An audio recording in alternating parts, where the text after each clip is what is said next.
Hello friends, ಎಲ್ರಿಗೂ ನಮಸ್ಕಾರ. Welcome to my study strategy YouTube channel.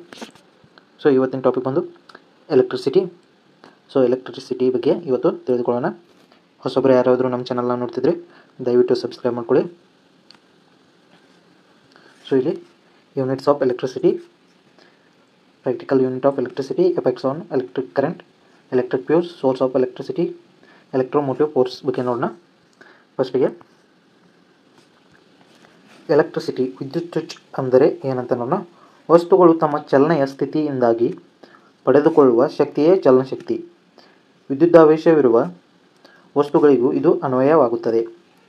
ವಿದ್ಯುದಾವಿಷ್ಟ ಕಣಗಳು ತಮ್ಮ ಚಲನೆಯ ಸ್ಥಿತಿಯಿಂದ ಪಡೆದುಕೊಳ್ಳುವ ಶಕ್ತಿಯನ್ನು ವಿದ್ಯುತ್ ಶಕ್ತಿ ಎನ್ನುವರು. ಇಲ್ಲಿ ನೋಡಿ, ವಿದ್ಯುದಾವಿಷ್ಟ ಅಂದ್ರೆ ಕರೆಂಟ್ ಇರುವ ಅಥವಾ ಎಲೆಕ್ಟ್ರಿಸಿಟಿ ಇರುವ ಕಣಗಳು ತಮ್ಮ ಚಲನೆ ಅಂದ್ರೆ ಅವು ವೈರ್ ಒಳಗೆ ಪಾಸ್ ಆಗೋದಕ್ಕೆ ಚಲನೆ ಸ್ಥಿತಿಯಿಂದಾಗಿ ಪಡೆದುಕೊಳ್ಳುವ ಅಂದ್ರೆ ಒಂದು ತಂದಲ್ಲಿ ಹೋಗಿ ವರ್ಕ್ ಆಗಬೇಕು. ಈಗ ಒಂದು ಬಲ್ಬ್ ಐತೆ ಅಂದರೆ ಆ ಬಲ್ಬ್ ಹತ್ತಬೇಕು, ಆನ್ ಆಗ್ಬೇಕು. ಆವಾಗ ಅದಕ್ಕೆ ಏನಂತ ಕರೀತಾರೆ, ಆ ಶಕ್ತಿಗೆ ಏನಂತ ಕರೀತಾರೆ ಅಂದರೆ ವಿದ್ಯುತ್ ಶಕ್ತಿ ಅಂತ ಕರೀತಾರೆ. ಸೊ 1840ರಲ್ಲಿ ಭೌತಶಾಸ್ತ್ರಜ್ಞನಾದ ಜೇಮ್ಸ್ ಪ್ರೆಸಾಲ್ಟ್ ಜೌಲ್ ಎಂಬುವನು ವಿದ್ಯುತ್ ಶಕ್ತಿಯು ಒಂದು ರೂಪವಾಗಿದೆ ಅಂತ ಹೇಳ್ತಾನೆ. ಯಾರ? ಜೌಲ್ ಎಂದು ಪ್ರತಿಪಾದಿಸಿದನು. ಸೊ ವಿಲಿಯಂ ಗಿಲ್ಬರ್ಟ್ ಎಂಬ ವಿಜ್ಞಾನಿ ಮೊದಲಿಗೆ ವಿದ್ಯುತ್ ಶಕ್ತಿ ಎಂಬ ಪದವನ್ನು ಬಳಸಿದ. ವಿಲಿಯಂ ಗಿಲ್ಬರ್ಟ್ ಅನ್ನುವ ವಿದ್ಯುತ್ ಶಕ್ತಿ ಅನ್ನುವ ಪದವನ್ನು ಮೊದಲಿಗೆ ಬಳಸಿದ. ವಿದ್ಯುತ್ ಶಕ್ತಿಯು ಅಂತಾರಾಷ್ಟ್ರೀಯ ಮೂಲಮಾನ ಯಾವುದಂದ್ರೆ ಜೌಲ್. ಈ ವಿದ್ಯುತ್ ಶಕ್ತಿಯನ್ನು ಯಾವ್ದ್ರೊಳಗೆ ಅಳಿತಾರೆ ಅಂದ್ರೆ ಜೌಲ್ ಒಳಗೆ ಅಳಿತಾರೋ. ವಿದ್ಯುತ್ ಶಕ್ತಿಯನ್ನು ಅಳೆಯುವ ಸಾಧನ ಎಲೆಕ್ಟ್ರೋಮೀಟರ್. ವಿದ್ಯುತ್ ಶಕ್ತಿಯನ್ನು ಎಲೆಕ್ಟ್ರೋಮೀಟರ್ ಒಳಗೆ ಅಳಿತಾರೋ. ವಿದ್ಯುತ್ ಶಕ್ತಿಯ ಏಕಮಾನಗಳು, ಯೂನಿಟ್ಸ್ ಆಫ್ ಎಲೆಕ್ಟ್ರಿಸಿಟಿ. ವಿದ್ಯುತ್ ಶಕ್ತಿಯ ಅಂತಾರಾಷ್ಟ್ರೀಯ ಏಕಮಾನಕ್ಕೆ ಅಥವಾ SI ಅಂತ ಕರೀತಾರೋ. SI ಮಾನ ಏಕಮಾನದ ಜೂಲ್ ಎಂದು ಕರೆಯುತ್ತಾರೆ. ವಿದ್ಯುತ್ ಶಕ್ತಿಯ ಅಂತಾರಾಷ್ಟ್ರೀಯ ಏಕಮಾನ ಯಾವುದಂದ್ರೆ ಜೂಲ್ ಅಂದ್ರೆ J ಅಂತ ಬರೀತಾರೋ. ಕೆಲವೊಮ್ಮೆ ಕಿಲೋ ಜೌಲ್ ಎಂಬ ಏಕಮಾನವನ್ನು ಬಳಸುತ್ತಾರೆ. 1 ಕಿಲೋ ಜೌಲ್ ಅಂದ್ರೆ 1000 ಜೌಲ್ ಅಂತ. 1 ಕಿಲೋ ಜೌಲ್ ಅಂದ್ರೆ 1000 ಜೌಲ್ಸ್. ವಿದ್ಯುತ್ ಸಾಮರ್ಥ್ಯ, ಎಲೆಕ್ಟ್ರಿಕ್ ಪವರ್. ವಿದ್ಯುತ್ ಶಕ್ತಿಯಿಂದ ಅನೇಕ ಕೆಲಸಗಳನ್ನು ಮಾಡಬಹುದು. ಏಕಮಾನ ಕಾಲದಲ್ಲಿ ವಿದ್ಯುತ್ ಶಕ್ತಿಯಿಂದಾಗಿ ಕೆಲಸವನ್ನು ವಿದ್ಯುತ್ ಸಾಮರ್ಥ್ಯ ಎನ್ನುವರು. ಅಂದ್ರೆ ಒಂದು ಕೆಲಸ ಏಕಮಾನ ಕಾಲದಲ್ಲಿ ನಡೆಯುವಂಥ ಕೆಲಸಕ್ಕೆ ವಿದ್ಯುತ್ ಸಾಮರ್ಥ್ಯ ಅನ್ನುವರು. ಒಂದೇ ಎಟ್ ಎ ಟೈಮ್ ಕೆಲಸ 2 ಅಥವಾ 3-4 ಕೆಲಸ ವಿದ್ಯುತ್ ಶಕ್ತಿಯಿಂದ ನಡೆದರೆ ಅದು ವಿದ್ಯುತ್ನ ಸಾಮರ್ಥ್ಯ. ಒಂದು ಎಲೆಕ್ಟ್ರಿಕ್ ಕರೆಂಟ್ ಐತಿ, ಇಲ್ಲಿ ಒಂದು ಬಲ್ಬ್ ಹತ್ತೈತಿ, ಇಲ್ಲಿ ಮುಂದೋಗಿ ಒಂದು ಫ್ಯಾನ್ ಹತ್ತೈತಿ. ಸೊ ಇದಕ್ಕೆ ವಿದ್ಯುತ್ನ ಸಾಮರ್ಥ್ಯ ಅಥವಾ ಸಾಮರ್ಥ್ಯ ಅಂತ ಕೊಟ್ಟರು. ಸಾಮರ್ಥ್ಯ ಅಂತ ಕರೀತಾರೆ. ಸೊ ಸಾಮರ್ಥ್ಯ P = ವಿದ್ಯುತ್ ಶಕ್ತಿ E / ಟೈಮ್ T. ಸೊ ಇದು ವಿದ್ಯುತ್ ಸಾಮರ್ಥ್ಯವನ್ನು ಯಾವ ರೀತಿ ಕ್ಯಾಲ್ಕುಲೇಟ್ ಮಾಡ್ಬೋದು ಅಂದರೆ ವಿದ್ಯುತ್ ಶಕ್ತಿಯಿಂದಾದ ಕೆಲಸ, ವಿದ್ಯುತ್ ಶಕ್ತಿ ಉಪಯೋಗಿಸುವುದ ಕಾಲ ಅಂದರೆ ವರ್ಕ್ ಎಷ್ಟಾಗೈತಿ ಅದು / ಟೈಮ್ T. ಸೊ ಇಲ್ಲಿ ವಿದ್ಯುತ್ ಶಕ್ತಿ ಎಲೆಕ್ಟ್ರಿಸಿಟಿ ಎಷ್ಟು ಅನ್ನೋದು ಮತ್ತು ಟೈಮ್ T ಅನ್ನೋದು. ಸೊ ನೆಕ್ಸ್ಟ್ ವಿದ್ಯುತ್ ಸಾಮರ್ಥ್ಯದ ಏಕಮಾನಗಳು. ವಿದ್ಯುತ್ ಸಾಮರ್ಥ್ಯದ ಯೂನಿಟ್ಸ್ ಆಫ್ ಎಲೆಕ್ಟ್ರಿಕ್ ಪವರ್. ವಿದ್ಯುತ್ ಸಾಮರ್ಥ್ಯದ ಅಂತಾರಾಷ್ಟ್ರೀಯ ಏಕಮಾನಕ್ಕೆ ವ್ಯಾಟ್ ಎನ್ನುವರು. ಕೆಲವು ಸಂದರ್ಭಗಳಲ್ಲಿ ಕಿಲೋ ವ್ಯಾಟ್ ಏಕಮಾನ ಎಂದು ಸಹ ಬಳಸುವರು. ಅಂದ್ರೆ ವ್ಯಾಟ್ ಅಂತ ಬಳಸ್ತಾರೋ. ಒಂದೊಂದು ಸಂದರ್ಭದಾಗ KW ಅಂದರೆ ಕಿಲೋ ವ್ಯಾಟ್ಸ್ ಅಂತಲೂ ಬಳಸ್ತಾರೆ. ಒಂದು ಉಪಕರಣವು 1 ಸೆಕೆಂಡಿಗೆ 1 ಜೂಲ್ ದರದಲ್ಲಿ ವಿದ್ಯುತ್ ಶಕ್ತಿಯನ್ನು ಉಪಯೋಗಿಸಿದಲ್ಲಿ ಅದರ ಸಾಮರ್ಥ್ಯ ಏನಾಗುತ್ತೆ? 1 ವ್ಯಾಟ್ ಆಗುತ್ತೆ. 1 ವ್ಯಾಟ್ ಆಗುತ್ತೆ. ಸೊ 1 ವ್ಯಾಟ್ = 1 ಜೂಲ್ ಪರ್ ಸೆಕೆಂಡ್. ಸೊ 1 ವ್ಯಾಟ್ = 1 ಜೂಲ್ ಪರ್ ಸೆಕೆಂಡ್. ಅದ 1 kilo watt = 1000 watt. That = 1000 Jules per second. So ವಿದ್ಯುತ್ ಸಾಮರ್ಥ್ಯದ ಏಕಮಾನ ಯಾವುದಾ W ಆಗುತ್ತೆ. ಸೊ ಇಲ್ಲಿ 1 ಕಿಲೋ ವ್ಯಾಟ್ ಕೊಟ್ಟಾಗ 1000 ಜೂಲ್ಸ್ ಪರ್ ಸೆಕೆಂಡ್ ಅಂತಲೂ ಕರಿಬೋದು. ವಿದ್ಯುತ್ ಪ್ರವಾಹ, ಎಲೆಕ್ಟ್ರಿಕ್ ಕರೆಂಟ್. ಒಂದು ಸೆಕೆಂಡ್ನಲ್ಲಿ ಒಂದು ವಾಹಕದ ಯಾವುದೇ ಬಿಂದುವಿನ ಮೂಲಕ ಪ್ರವಹಿಸುತ್ತಿರುವ ವಿದ್ಯುತ್ತಾವೇಶದ ಪರಿಮಾಣವನ್ನು ಆ ವಾಹಕದಲ್ಲಿ ವಿದ್ಯುತ್ ಪ್ರವಾಹ ಎನ್ನುವರು. ಸೊ ಅಂದ್ರೆ ಒಂದು ಎಲೆಕ್ಟ್ರಿಕ್ ವೈರ್ ಒಳಗೆ ಕರೆಂಟ ಪಾಸ್ ಆಗೈತೆ ಅಂದ್ರೆ ಈ ಪಾಸಿಂಗ್ ಕರೆಂಟ್ಗೆ ಏನಂತಾರೆ ಅಂದರೆ ವಿದ್ಯುತ್ ಪ್ರವಾಹ ಎನ್ನುವರು. ವಿದ್ಯುತ್ ಆವೇಶಗಳ ಪ್ರವಹಿಸುವ ದಿಕ್ಕು ವಿದ್ಯುತ್ ಪ್ರವಾಹದ ದಿಕ್ಕು ಎಂದು ಭಾವಿಸಬೇಕು. ಅಂದರೆ ಈ ಕಡೆ ಕರೆಂಟ್ ಹೊಂಟೈತೆ ಅಂದರೆ ಈ ಕಡೆ, ಸೊ ಇದು ವಿದ್ಯುತ್ ಪ್ರವಾಹದ ದಿಕ್ಕು ಅಂತ ನಾವು ಭಾವಿಸಬೇಕು. ಸೊ ವಿದ್ಯುತ್ ಪ್ರವಾಹವು ಧನಾಗ್ರದಿಂದ ಋಣಾಗ್ರದ ಕಡೆಗೆ ಹರಿಯುತ್ತಿದೆ ಎಂದರೆ ಅದರಲ್ಲಿ ಎಲೆಕ್ಟ್ರಾನ್ಗಳು ನೆಗೆಟಿವ್ನಿಂದ ಕಡೆಗೆ ಹರಿಯುತ್ತಿರುತ್ತೆ. ನೆಗೆಟಿವ್ನಿಂದ ಪಾಸಿಟಿವ್ ಕಡೆಗೆ ಹರಿಯುತ್ತಿರುತ್ತದೆ. ಸೊ ಇಲ್ಲಿ ವಿದ್ಯುತ್ ಪ್ರವಾಹ ಯಾವುದೇ ಬಿಂದುವಿನ ಮೂಲಕ ಪ್ರವಹಿಸಿದ ಎಲೆಕ್ಟ್ರಿಕ್ ಚಾರ್ಜ್ ಡಿವೈಡೆಡ್ ಬೈ ಒಟ್ಟು ವಿದ್ಯುತ್ತಾವೇಶಗಳು ತೆಗೆದುಕೊಂಡ ಕಾಲ. ಸೊ ಇಲ್ಲಿ I = Q/T coulomb per second. ಈ ಥರದ SI ಯೂನಿಟ್ ಏನಂದ್ರೆ ಕೂಲಂಬ್ ಪರ್ ಸೆಕೆಂಡ್. ಈ ಥರದ ವಿದ್ಯುತ್ ಪ್ರವಾಹ I ಎಲೆಕ್ಟ್ರಿಕ್ ಕರೆಂಟ್. ಸೊ ಇಲ್ಲಿ I ಅಂದ್ರೆ ಎಲೆಕ್ಟ್ರಿಕ್ ಕರೆಂಟ್, I = Q ಅಂದ್ರೆ quantity of electric charge divided by time T. Next ವಿದ್ಯುತ್ ಪ್ರವಾಹದ ಪರಿಣಾಮಗಳು. So effects of electric current. ಇದ್ರೊಳಗೆ 3 ಪಾರ್ಟ್ ಬರ್ತಾವೆ. ಒಂದೇದ ಕಾಂತೀಯ ಪರಿಣಾಮ ಅಂದ್ರೆ magnetic effect on electric current. Next ರಾಸಾಯನಿಕ ಪರಿಣಾಮ chemical effects on electric current. Next ಉಷ್ಣೋತ್ಪನ್ನ ಪರಿಣಾಮ. ಸೊ ಇದು heating effect on electric current. So ಅದ್ರೊಳಗೆ ಫಸ್ಟ್ ಒಂದೊಂದು ವಿದ್ಯುತ್ ಪ್ರವಾಹದ ಕಾಂತೀಯ ಪರಿಣಾಮ. ವಿದ್ಯುತ್ ಕಾಂತಿ ಅಂದ್ರೆ ಮ್ಯಾಗ್ನೆಟಿಕ್ ಫೀಲ್ಡ್ ಯಾವ ರೀತಿ ಎಲೆಕ್ಟ್ರಿಕ್ ಕರೆಂಟ್ ಮ್ಯಾಗ ವರ್ತಿಸ್ತೈತಿ ಅನ್ನೋಂಗ.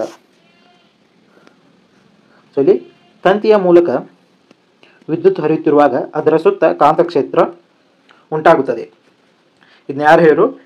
ಹ್ಯಾನ್ಸ್ ಕ್ರಿಶ್ಚಿಯನ್ ಓಯರ್ಸ್ಟೆಡ್ ಎಂಬಾತನ ಹೇಳಿದ. ಕಾಂತತ್ವ ಮತ್ತು ವಿದ್ಯುತ್ ಪ್ರವಾಹ ಎರಡೂ ಜೊತೆಯಾಗಿಯೇ ಇರುತ್ತವೆ. ಇದಕ್ಕೆ ಕಾರಣ ಏನಂದ್ರೆ ಪರಿಮಾಣುಗಳಲ್ಲಿನ ವಿದ್ಯುತ್ ಆವೇಶಗಳ ಚಲನೆ. ಸೊ ಇಲ್ಲಿ ಮೊದಲಿಗೆ ಏನು ಹೇಳೋಣ, ವಿದ್ಯುತ್ ಪ್ರವಾಹ ಹರಿಯುತ್ತಿರುವಾಗ ಅದರ ಸುತ್ತ ಕಾಂತಕ್ಷೇತ್ರ ಉಂಟಾಗ್ತದೆ. ಈಗ ಒಂದು ಹೈ ವೋಲ್ಟೇಜ್ ಕರೆಂಟ್ ಐತೆ ಅಂದ್ರೆ ಅದರದ ಆಲ್ಮೋಸ್ಟ್ 1 to 2 ಮೀಟರ್ ತನಕ ಕರೆಂಟ ನಮ್ಗೆ ಹೊಡಿತೈತಿ. ನೀವು ಬೇಕಾದ್ರೆ ನಿಮ್ಮಲ್ಲಿ ಹೊಲದಲ್ಲೆಲ್ಲ ದೊಡ್ಡ ಟವರ್ ಟೈಪ್ ಹೈ ವೋಲ್ಟೇಜ್ ಕರೆಂಟ್ಗಳು ಇರ್ತಾವೆ. ಈ ರೀತಿ ಇಲ್ಲಿ ವೈರ್ ಪಾಸ್ ಮಾಡಿರ್ತಾರೆ ಹಿಂಗೆ. ಸೊ ಇದ್ರ ಸುತ್ತಮುತ್ತಲ ನೋಡ್ರಿ ನೀವು ಒಂದಕ್ಕೊಂದು ಎಷ್ಟು ದೂರ ಆಗಿರ್ತಾವೆ, ಮತ್ತು ಇದ್ರ ಸುತ್ತಮುತ್ತಲ ಯಾವ ಗಿಡಗಳು ಇದ್ರೂ ಬಂದವರ ಕಡಿತಾರು. ಯಾಕಂದ್ರೆ ಇದಕ್ಕೆ ಕರೆಂಟ ಜಗ್ತೈತಿ.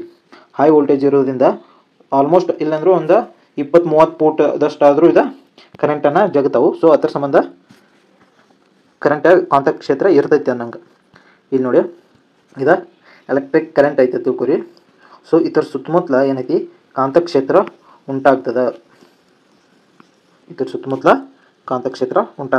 ಸೊ ನೆಕ್ಸ್ಟ್ ವಿದ್ಯುತ್ ಪ್ರವಾಹದ ರಾಸಾಯನಿಕ ಪರಿಣಾಮ.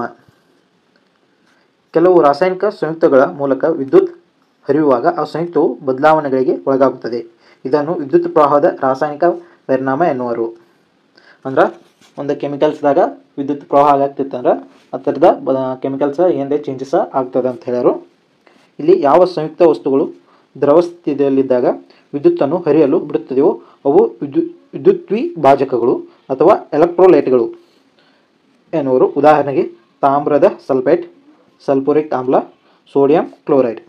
ನೀವು ಸೋಡಿಯಂ ಕ್ಲೋರೈಡ್ ಒಳಗೆ ಬೇಕಾದ್ರೆ ಟೆಸ್ಟ್ ಮಾಡ್ಬೋದು. ಒಂದು ಗ್ಲಾಸ್ ಒಳಗೆ ಉಪ್ಪಿನ ನೀರು ಹಾಕಿ ಒಂದು ಬಲ್ಬ್ದ ವೈರ ಈ ಕಡೆ ಹಾಕಿ ಇನ್ನೊಂದು ಬಲ್ಬ್ದ ವೈರ ಈ ಕಡೆ ಹಾಕಿ ಇಲ್ಲಿ ನೆಕ್ಸ್ಟ್ ಫೋಟೋ ಐತೆ ನೋಡ್ಬೋದು ನೀವು. ಸೊ ಇಲ್ಲಿ ನೋಡಿ, ಇಲ್ಲಿ ಅವರ ಪೊಟ್ಯಾಟೊ ತೊಂದಾರ.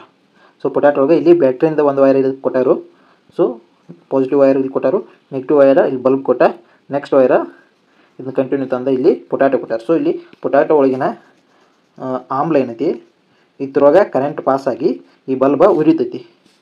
ಸೊ ಇಲ್ಲಿ ನೋಡಿ, ಈ ಪೊಟ್ಯಾಟೊ ಒಳಗಿಂದ ಕರೆಂಟ ಇದ್ರೊಳಗೆ ಈ ವೈರ್ ಪಾಸಾಗಿ ಇಲ್ಲಿ ಬಲ್ಬ ಹತ್ತೈತಿ. ಇಲ್ಲಿ ಬ್ಯಾಟ್ರಿ ಕೊಟ್ಟಾರ. ಸೊ ಈ ಕಡೆಯಿಂದ ಈ ಕಡೆ ಹೋಗಿ ಈ ಬಲ್ಬ ಹತ್ತೈತಿ. ಸೊ ಇದಕ್ಕೆ ಇಲ್ಲಿ ಆಗುವ ಬದಲಾವಣೆ ಏನೈತಿ ಅಂದ್ರೆ ಒಂದು ಸ್ವಲ್ಪ ಕರ್ಗರೆ ಆಗಲಿ ಏನ್ರಿ ಇಲ್ಲಿ ಚೇಂಜಸ್ ಆಗ್ತೈತಿ ಕೆಮಿಕಲ್ ಒಳಗೆ, ಈ ಬಟಾಟೆ ಒಳಗಿದ್ದಂಥ ಕೆಮಿಕಲ್ ಒಳಗೆ. ಸೊ ಅದಕ್ಕೆ ಏನಂತಾರೆ chemical effect on electric current. So next ವಿದ್ಯುತ್ ಪ್ರವಾಹ ಉಷ್ಣೋತ್ಪನ್ನ ಪರಿಣಾಮ. ತಂತಿಯ ಮೂಲಕ ವಿದ್ಯುತ್ ಹರಿಯುವಾಗ ಸ್ವಲ್ಪ ವಿದ್ಯುತ್ ಶಕ್ತಿ ಉಷ್ಣ ಶಕ್ತಿಯಾಗಿ ಪರಿವರ್ತನೆ ಆಗುತ್ತದೆ. ತಂತಿ ಮೂಲಕ ವಿದ್ಯುತ್ ಹರಿಯುವಾಗ ಸ್ವಲ್ಪ ವಿದ್ಯುತ್ ಶಕ್ತಿ ಉಷ್ಣ ಶಕ್ತಿ. ನೀವು ವೈರ್ಗಳು ನೋಡಿರ್ಬೋದು, ಪ್ಯಾನಿನ ವೈರ್ ಎಲ್ಲ ಕಾದಿರ್ತಾವೆ, ಬೇಕಾದ್ರೆ ನೀವು ಚೆಕ್ ಮಾಡಿ ನೋಡ್ರಿ. ಇದನ್ನು ವಿದ್ಯುತ್ ಶಕ್ತಿ ಉಷ್ಣೋತ್ಪ ಪರಿಣಾಮ ಎನ್ನುವರು. ಉದಾಹರಣೆ ನೋಡ್ರಿ, ವಿದ್ಯುತ್ ಒಲೆಗಳ ಇಲ್ಲಿ ಕಾದೇ ಇರ್ತಾವೆ. ಕರೆಂಟ್ ಒಲೆಗಳ ನೋಡಿರ್ತೀರಿ, ಹೀಟಿಂದ ನಾವು ಅಡುಗೆ ಮಾಡ್ಕೋಕೆ ಆಗ್ತದೆ. ಇಲ್ಲಿ ಬಾಯ್ಲರ್ಗಳ, ವಿದ್ಯುತ್ ಫ್ಯೂಸ್ಗಳ, ವಿದ್ಯುತ್ ಇಸ್ತ್ರಿ ಪೆಟ್ಟಿಗೆಯಿಂದ ಇಸ್ತ್ರಿ ಮಾಡ್ಕೋಕೆ ಇಸ್ತ್ರಿ ಕಲ್ಲು ಕಾದಾಗ ಅಲ್ಲಿ ವಿದ್ಯುತ್ ಶಕ್ತಿಯಿಂದ ಉಷ್ಣ ಶಕ್ತಿಯಾಗಿ ಪರಿವರ್ತನೆ ಆಗ್ತೈತಿ. ಮತ್ತು ವಿದ್ಯುತ್ ಬಲ್ಬ್ಗಳ ಹಚ್ಚಿದಾಗ ಅವು ಸ್ವಲ್ಪ ಕಾದಿರ್ತಾವೆ. ಸೊ ಮೊದಲಾದ ಉಪಕರಣಗಳು ವಿದ್ಯುತ್ ಪ್ರವಾಹದ ಉಷ್ಣೋತ್ಪನ್ನ ಪರಿಣಾಮದ ಮೇಲೆ ಕೆಲಸ ಮಾಡುತ್ತವೆ. ಸೊ ಇಲ್ಲಿ ನೀವು ಎಕ್ಸಾಂಪಲ್ ನೋಡ್ಬೋದು. ಇಲ್ಲಿ ಐರನ್ ಐತಿ, ಎಲೆಕ್ಟ್ರಿಕ್ ಐರನ್, ಇದು ಎಲೆಕ್ಟ್ರಿಕ್ ಹೀಟರ್ಗಳು ನೋಡ್ಬೋದು. ಇಲ್ಲಿ ಎಲೆಕ್ಟ್ರಿಕ್ ಕೆಟಲರ್, ಇಲ್ಲಿ ಹೇರ್ ಡ್ರೈಯರ್. ಸೊ ಇವೆಲ್ಲ ಹೀಟಿಂಗ್ ಎಫೆಕ್ಟವನ್ನ ಎಲೆಕ್ಟ್ರಿಕ್ ಕರೆಂಟ್ ಮ್ಯಾಗ ಯೂಸಸ್ ಆದವು. ಸೊ ನೆಕ್ಸ್ಟ್ ವಿದ್ಯುತ್ ದಾವಿಷ್ಟ ಕಣಗಳ ಚಲನೆಗೆ ಅಡಚಣೆ ಒಡ್ಡುವ ವಸ್ತುಗಳ ಗುಣವನ್ನು ವಿದ್ಯುತ್ ರೋಧ ಅಂತ ಕರೀತಾರೆ. ವಿದ್ಯುತ್ ರೋಧದಿಂದ ವಾಹಕ ತಂತಿಯಲ್ಲಿ ನಡೆದ ಶಕ್ತಿಯ ಪರಿವರ್ತನೆಯನ್ನು ವಿದ್ಯುತ್ತಿನ ಉಷ್ಣೋತ್ಪಾದನಾ ಪರಿಣಾಮ ಎನ್ನುವರು. ವಿದ್ಯುತ್ ರೋಧ ವಿಭವಾಂತರ ಡಿವೈಡೆಡ್ ಬೈ ಉಷ್ಣ ಪ್ರವಾಹ. ವಿಭವಾಂತರ ಅಂದ್ರೆ ಒಂದು ವಾಹಕದ ಬಿಂದುವಿನಿಂದ ಇನ್ನೊಂದು ಬಿಂದುವಿಗೆ ಏಕಮಾನ ಘನ ಆವೇಶವನ್ನು ಚಲನೆ ಮಾಡಿದಾಗ, ಅಂದ್ರೆ ಸ್ಥಾನಪಲ್ಲಟ ಮಾಡಿದಾಗ ನಡೆದ ಕೆಲಸವನ್ನು ಏನಂತ ಕರೀತಾರೆ? ವಿಭವಾಂತರ ಅಂತ ಕರೀತಾರೆ. ಸೊ ಇಲ್ಲಿ ವಿಭವಾಂತರ V = W/Q. ವಿಭವಾಂತರ V = W/Q. ಸೊ ಇಲ್ಲಿ W ಅಂದ್ರೆ ವರ್ಕ್, Q ಅಂದ್ರೆ electric charge. So V = W/Q. So next ವಿದ್ಯುತ್ ರೋಧ ಇದಾತ. ವಿದ್ಯುತ್ ರೋಧಕ ಜನಕ ಯಾರ? George Simon Ohm. ವಿದ್ಯುತ್ ರೋಧವನ್ನು ಅಳೆಯುವ ಸಾಧನ ಓಮ್ ಮೀಟರ್. ವಿದ್ಯುತ್ ರೋಧವನ್ನು ತಯಾರಿಸಲು ಬಳಸುವ ವಸ್ತು ನೈಕ್ರೋಮ್. ಚಲನಶಕ್ತಿ ಉಷ್ಣ ಶಕ್ತಿಯಾಗಿ ಪರಿವರ್ತನೆಯಾಗುತ್ತದೆ. ಈ ಅಡಚಣೆಯನ್ನು ವಿದ್ಯುತ್ ರೋಧ ಅಂತ ಕರೀತಾರೆ. ವಿದ್ಯುತ್ ರೋಧದ ಅಂತಾರಾಷ್ಟ್ರೀಯ ಏಕಮಾನ ಓಮ್. ನೆಕ್ಸ್ಟ್ ವಿದ್ಯುತ್ ರೋಧ ಅಳತೆ ಮಾಡುವ ಬಳಸುವ ಸಾಧನ ರಿಯೋಸ್ಟ್ಯಾಟ್. ವಿದ್ಯುತ್ ರೋಧ ಅಂತಾರಾಷ್ಟ್ರೀಯ ಏಕಮಾನ ಓಮ್ ಆದ್ರೆ ಅದನ್ನು ಅಳತೆ ಮಾಡುವುದ ರಿಯೋಸ್ಟ್ಯಾಟ್ ಒಳಗೆ. 0 ರೋಧವಿರುವ ವಸ್ತುಗಳನ್ನು ಅಧಿವಾಹಕ ಎನ್ನುವರು. ಉದಾಹರಣೆ ಪಾದರಸ. 1 ವೋಲ್ಟ್ ವಿಭವಾಂತರವಿರುವ ವಾಹಕದ 2 ಬಿಂದುಗಳ ನಡುವೆ 1 ಆಂಪಿಯರ್ ಉಷ್ಣ ಪ್ರವಾಹ ಉಂಟಾದರೆ ಆ ವಾಹಕದ ವಿದ್ಯುತ್ ರೋಧ 1 ಓಮ್ ಆಗಿರುತ್ತದೆ. ಸೊ ಇಲ್ಲಿ ಒಂದು ವಾಹಕದ 2 ಬಿಂದುಗಳ ನಡುವೆ 1 ಆಂಪಿಯರ್ ಉಷ್ಣ ಪ್ರವಾಹ ಅಂದ್ರೆ 2 ಬಿಂದುಗಳ ನಡುವೆ ಇಲ್ಲಿ 1 ಆಂಪಿಯರ್ ಕರೆಂಟ ಬರ್ತಂದ್ರೆ ಅದರದ ವಿದ್ಯುತ್ ರೋಧ ಎಷ್ಟಿರ್ತೈತಿ? 1 ಓಮ್ ಇರ್ತದೆ. ಸೊ ನಾವು ಓಮನ್ನು ಯಾವ ರೀತಿ ಗುರುತಿಸ್ಬೋದು ಅಂತ ನೋಡಿ, ಈ ರೀತಿ ಗುರುತಿಸಬಹುದು. ನೆಕ್ಸ್ಟ್ ವಿದ್ಯುತ್ ಫ್ಯೂಸ್. ವಿದ್ಯುತ್ ಪ್ರವಾಹವನ್ನು ತಡೆಯುವ ಸುರಕ್ಷಾ ಸಾಧನಕ್ಕೆ ವಿದ್ಯುತ್ ಫ್ಯೂಸ್ ಎನ್ನುವರು. ವಿದ್ಯುತ್ ಫ್ಯೂಸ್ ವಿದ್ಯುತ್ತಿನ ಉಷ್ಣೋತ್ಪನ್ನ ಪರಿಣಾಮವನ್ನು ಆಧರಿಸಿ ಕೆಲಸವನ್ನು ನಿರ್ವಹಿಸುತ್ತದೆ. ವಿದ್ಯುತ್ ಫ್ಯೂಸ್ ಸೀಸ ಮತ್ತು ತವರದ ಮಿಶ್ರಲೋಹ. ವಿದ್ಯುತ್ ಫ್ಯೂಸ್ ಎನ್ನುವುದು ಸೀಸ ಮತ್ತು ತವರದ ಮಿಶ್ರಲೋಹವಾಗಿರುತ್ತದೆ. ವಿದ್ಯುತ್ ಫ್ಯೂಸ್ ತಂತಿ ರೋಧ ಕಡಿಮೆ ಮತ್ತು ಅದರ ದ್ರವದ ಬಿಂದು ಕೂಡ ಕಡಿಮೆ. ಸೊ ಈ ಫ್ಯೂಸ್ ತಂತಿಗಳ ಹೈ ವೋಲ್ಟೇಜ್ ಕರೆಂಟ್ ಬರ್ತಂದ್ರೆ ಈ ಫ್ಯೂಸ್ ತಂತಿ ಬೇಗನೆ ಕಟ್ ಆಗಲಿ ಅಂತ ವಿದ್ಯುತ್ ರೋಧ ಕಡಿಮೆ ಇರ್ತೈತಿ, ಅದರ ದ್ರವದ ಬಿಂದುನು ಕಡಿಮೆ ಇರ್ತದೆ. ಸೊ ಇವ ವಿದ್ಯುತ್ ಫ್ಯೂಸ್ಗಳ. ಸೊ ಇದು ಫ್ಯೂಸ. ಇಲ್ಲಿ ಮೀಡಿಯಲ್ಲಿ ಇರುವುದ ತಂತಿ, ಇದು ತಾಮ್ರದ ಅಥವಾ ಮತ್ತೊಂದು ಯಾವುದು ತವರ ಅಥವಾ ಸೀಸದ ಇದು ತಂತಿ ಇರ್ತದೆ. ನೆಕ್ಸ್ಟ್ ಇವು ಸೀಸ ಅಥವಾ ತವರದಿಂದ ಮಾಡಿರ್ತಾರೆ ಈ ಫ್ಯೂಸ್ ತಂತಿಯನ್ನು. ಇವು ಫ್ಯೂಸ. ಸೊ ಇಲ್ಲಿ ಮಿಡಲ್ ಇದೆಯಲ್ಲ ಇದು ಫ್ಯೂಸ್ ತಂತಿ. ನೆಕ್ಸ್ಟ್ ವಿದ್ಯುತ್ ಬಲ್ಬ್ನಲ್ಲಿ ಟಂಗ್ಸ್ಟನ್ W ತಂತಿಯನ್ನು ಬಳಸುತ್ತಾರೆ. ದೀಪದ ಅಯಸ್ಸನ್ನು ಹೆಚ್ಚಿಸಲು ಬೋರ್ಡೆಯೊಳಗೆ ನೈಟ್ರೋಜನನ್ನು ತುಂಬಿರುತ್ತಾರೆ. ಸೊ ವಿದ್ಯುತ್ ಬಲ್ಬ, ಹಳಿ ಕಾಲದ ಬಲ್ಬ, ಹಳದಿ ಕಲರ್ ಹತ್ತಲ್ಲ ಆ ಬಲ್ಬ್ ಒಳಗೆ ಟಂಗ್ಸ್ಟನ್ ತಂತಿಯನ್ನು ಬಳಸಿರ್ತಾರೆ. ಸೊ ಅದರೊಳಗೆ ನೈಟ್ರೋಜನನ್ನು ಹಾಕಿರ್ತಾರೆ, ಯಾಕಂದ್ರೆ ಅದರ ಆಯುಷ್ಯ ಹೆಚ್ಚಾಗಲಿ ಅಂತ. ಸೊ ಅತಿ ಹೆಚ್ಚು ರೋಧ ಇರುವ ತಂತಿ ಯಾವುದಂದ್ರೆ ಟಂಗ್ಸ್ಟನ್. ಅಂದ್ರೆ ಅದರ ದ್ರವದ ಬಿಂದು ಹೈಯೆಸ್ಟ್ ಅಂದರೆ 2000 ಕೆಲ್ವಿನ್ ತನಕ ಇರ್ತದೆ. ಸೊ ವಿದ್ಯುತ್ ಶಕ್ತಿಯ ಆಕಾರಗಳು ವಿದ್ಯುತ್ ಕೋಶ ಮತ್ತು ಶುಷ್ಕ ಕೋಶ. ಇದ್ರ ಆಕಾರ ಅಂದ್ರೆ ಬ್ಯಾಟ್ರೀಸ್ ಇವು, ಶುಷ್ಕ ಕೋಶ ಮತ್ತು ವಿದ್ಯುತ್ ಕೋಶ. ವಿದ್ಯುತ್ತನ್ನು ಹಲವು ವಿಧಗಳಿಂದ ಪಡೆಯುತ್ತೇವೆ. ಅದರೊಳಗೆ ಗಾಳಿ, ಹಬೆ, ನೀರಿನ ಶಕ್ತಿ. ವಿದ್ಯುತ್ ಶಕ್ತಿಯ ಅಪವ್ಯಯ ಕಡಿಮೆಗೊಳಿಸಲು CFT ಅಂದರೆ ಕಾಂಪ್ಯಾಕ್ಟ್ ಫ್ಲೋರೋಸೆಂಟ್ ಟ್ಯೂಬನ್ನು ಬಳಸಬೇಕು. ಇದು ಕಡಿಮೆ ವೋಲ್ಟೇಜ್ನಲ್ಲಿ ಕಾರ್ಯನಿರ್ವಹಿಸುತ್ತದೆ. ಸೊ ನೆಕ್ಸ್ಟ್ ವಿದ್ಯುತ್ ಕೋಶ. ರಾಸಾಯನಿಕ ಶಕ್ತಿಯನ್ನು ವಿದ್ಯುತ್ ಶಕ್ತಿಯನ್ನಾಗಿಸುವ ಸಾಧನವನ್ನು ವಿದ್ಯುತ್ ಕೋಶ ಎನ್ನುತ್ತಾರೆ. ಇಂತಹ ಕೋಶಕ್ಕೆ ವಿದ್ಯುತ್ ಜನಕ ಕೋಶ ಅಂತಲೂ ಕರೆಯುತ್ತಾರೆ. ಎಲೆಕ್ಟ್ರಾನ್ಗಳು ಋಣಾಗ್ರದಿಂದ ಧನಾಗ್ರ ಕಡೆ ಸಾಗುತ್ತವೆ. ಎಲೆಕ್ಟ್ರಾನ ನೆಗೆಟಿವ್ದಿಂದ ಪಾಸಿಟಿವ್ ಕಡೆ ಸಾಗ್ತಾವೆ. ಬಟ್ ವಿದ್ಯುತ್ ಪ್ರವಾಹ ದಿಕ್ಕ ಯಾವ ಕಡೆ ತೋರಿಸ್ತಾರೆ ಅಂದ್ರೆ ಧನಾಗ್ರದಿಂದ ಋಣಾಗ್ರದ ಕಡೆ ತೋರಿಸ್ತಾರೆ. ಚಾರ್ಜ್ ಪಾಸ್ ಆಗೋದು ಋಣಾಗ್ರದಿಂದ ಧನಾಗ್ರ ಕಡೆ, ಬಟ್ ಅದರ ಪ್ರವಾಹ ಹರಿಯುವುದು ಯಾವ ಥರ ತೋರಿಸ್ತಾರೆ ಅಂದ್ರೆ ಪಾಸಿಟಿವ್ದಿಂದ ನೆಗೆಟಿವ್ ಕಡೆ ತೋರಿಸ್ತಾರೆ. ಶುಷ್ಕ ಕೋಶ. ಇದು ರಾಸಾಯನಿಕ ಶಕ್ತಿಯನ್ನು ವಿದ್ಯುತ್ ಶಕ್ತಿಯನ್ನಾಗಿ ಪರಿವರ್ತಿಸುತ್ತದೆ. ಗ್ರಾಫೈಟ್ ವಿದ್ಯುತ್ ವಾಹಕ ಅಲೋಹವಾಗಿರುವುದರಿಂದ ಶುಷ್ಕ ಕೋಶಗಳಲ್ಲಿ ಇದನ್ನು ಬಳಸ್ತಾರೆ. ಗ್ರಾಫೈಟ್ ದಂಡದ ಸುತ್ತ ಕಾರ್ಬನ್ ಪುಡಿ ಮತ್ತು ಮ್ಯಾಂಗನೀಸ್ ಡೈಆಕ್ಸೈಡ್ ಮಿಶ್ರಣವನ್ನು ಇಟ್ಟಿರುತ್ತಾರೆ. ಶುಷ್ಕ ಕೋಶದಲ್ಲಿ ಸತುವಿನ ಪದರವನ್ನು ಬಳಸುತ್ತಾರೆ. ಸತು ಮೀನ್ಸ್ ಜಿಂಕ್. ಸತುವಿನ ಗೋಡೆಗಳ ನಡುವೆ ಸತುವಿನ ಕ್ಲೋರೈಡ್ ಮತ್ತು ಅಮೋನಿಯಂ ಕ್ಲೋರೈಡ್ ಮಿಶ್ರಣವನ್ನು ಪೇಸ್ಟ್ನ ರೂಪದಲ್ಲಿ ತುಂಬಿರುತ್ತಾರೆ.